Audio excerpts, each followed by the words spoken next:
И еще раз о стилях.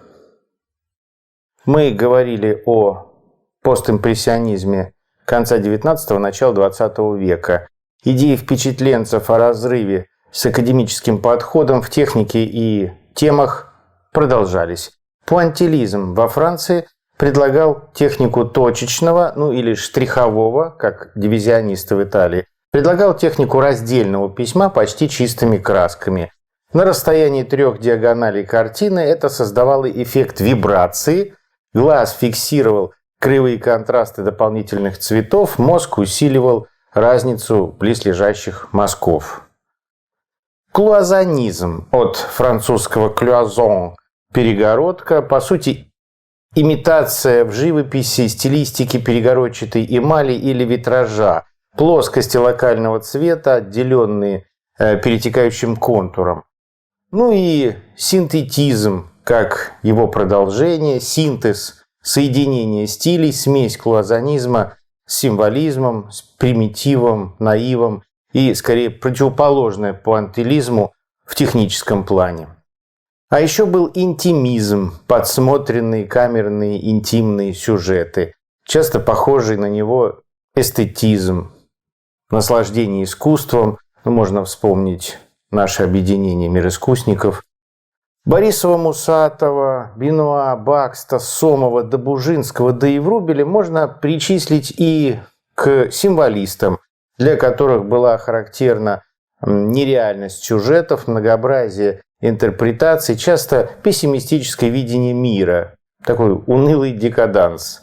И сезанизм в честь Поля Сезана. А в России это стилевое течение получило жизнь дистанционно благодаря коллекциям Щукина, Морозова. Этот художественный опыт можно рассматривать как некое мировоззрение, в общем-то. Прямые наследники тут художественное объединение Бубновый валет, Кончаловский, Куприн, Машков, Фальк. Преувеличение цвета, дикое преувеличение дало название стилистическому направлению – фавизм. С подачи журналистов дикими окрестили Матисса, Марке, Вламинко, Ван Донгена, участников осеннего парижского салона 1905 года. Они, правда, открещивались от этого названия по большей части. Фависты усиливали выразительность локального цветового пятна за счет цветных контуров, одновременного контраста дополнительных цветов. Холодный красный, теплый зеленый, теплый красный, холодный зеленый или теплый желтый, холодный синий. Да, такая живописная агрессивность была уже далека от идей валеров, которыми пытались работать импрессионисты. И это менее рассудочный, умышленно примитивный подход, в отличие от пуантилистов, дивизионистов. По сути, продолжение клуазонизма, синтетизма. А Сезанн, его самого тоже фависты записывали, кстати, привнес особую аналитику в импрессионистическое видение. Его крупные огрубленные формы создавали ощущение осязаемости, монументальности даже при скромных размерах полотна. Он предлагал разлагать форму на простейшие геометрические составляющие, а это были эксперименты, уже предшествующие кубизму и его варианту кубофутуризму. Такая версия кубизма, где наряду с расчленением формы и сбором этой формы на холсте в новом качестве, наряду с этим делается упор на человека, на движение внутри городской среды, упор на новые ритмы, на скорость, на технический прогресс, сопряжение с другими видами искусства, в частности с кадрами кинематографа. Художественные течения конца XIX – начала XX века, начавшиеся еще с импрессионизма и провозгласившие разрыв с классической традицией, можно обозначить широко как эпоху модернизма. Внимание, термин другой, прошу не путать с модерном, который он же ар-нуво, югенстиль, либерти.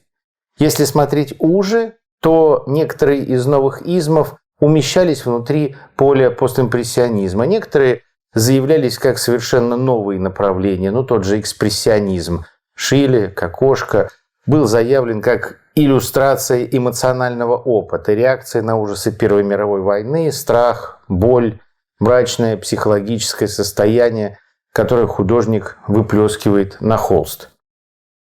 Некоторые из новых измов проявили себя больше в литературе, архитектуре, в интерьере.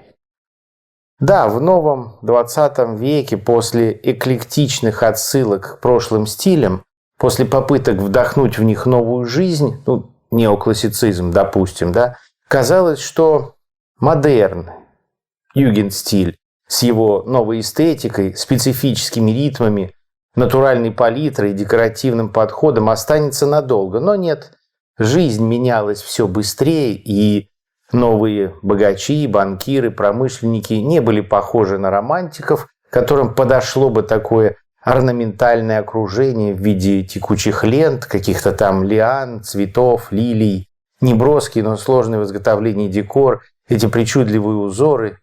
Где лес, а где радио и небоскребы. Поэтому ар-деко, от французского ар-декоратив, декоративное искусство дословно.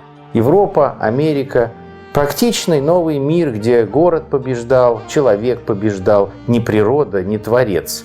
И нужно было показать мощь, деньги, арт-объекты, артефакты на полке, не в музее. Было незазорно похвастаться или даже пустить пыль в глаза. Что-то осталось от модерна, рваный ритм, асимметрия, привнесенная с Востока, но отзеркаленная и уравновешенная. И орнамент стал абсолютно геометрическим, оквадраченным, что ли.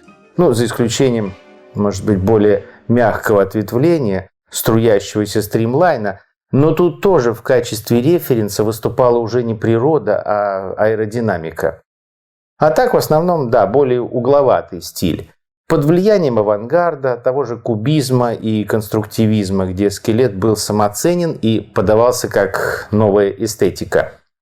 А термин связан с названием парижской выставки декоративно-прикладного искусства, предметы роскоши, по сути. Выставка проходила в 1925 году, хотя черты стиля можно распознать и раньше. Живопись арт-деко вторична, в том смысле, что картины перестали нести полноценную самостоятельную нагрузку, были довеском, предметом интерьера, дорогого интерьера. Отсюда стилизация формы и цветовая палитра в рамках новых интерьерных предпочтений. Тематически связано с определенным временем, джаз, кино-нуар, а потом и время Великой депрессии, когда контраст между богатыми и бедными достиг пика. Интербеллум – мир между войнами. В России, в СССР в живописи было лишь эхо ар-деко. Не было того поля применения, не было того потребителя, того жирного слоя общества. Вместо банкиров-толстосумов другие персонажи в 1920-30-х. Вместо шикарных частных интерьеров общественные пространства, станции метро, например. Но если убрать в некоторых картинах явный местный колорит, конкретику или добавить символизма, такие вещи, как ни странно, вполне уместились бы в русле стиля. Новый виток интереса к арт-деко, нео-арт-деко можно назвать, относится к 1980 годам. Стиль по-прежнему выглядит свежо, концепция эклектики оставляет широкое поле для экспериментов от использования ультрасовременных материалов до стилизации самых полярных стилей прошлого, от примитивной орнаментальной этники до неоклассики, от абстракции до реализма. И пока так.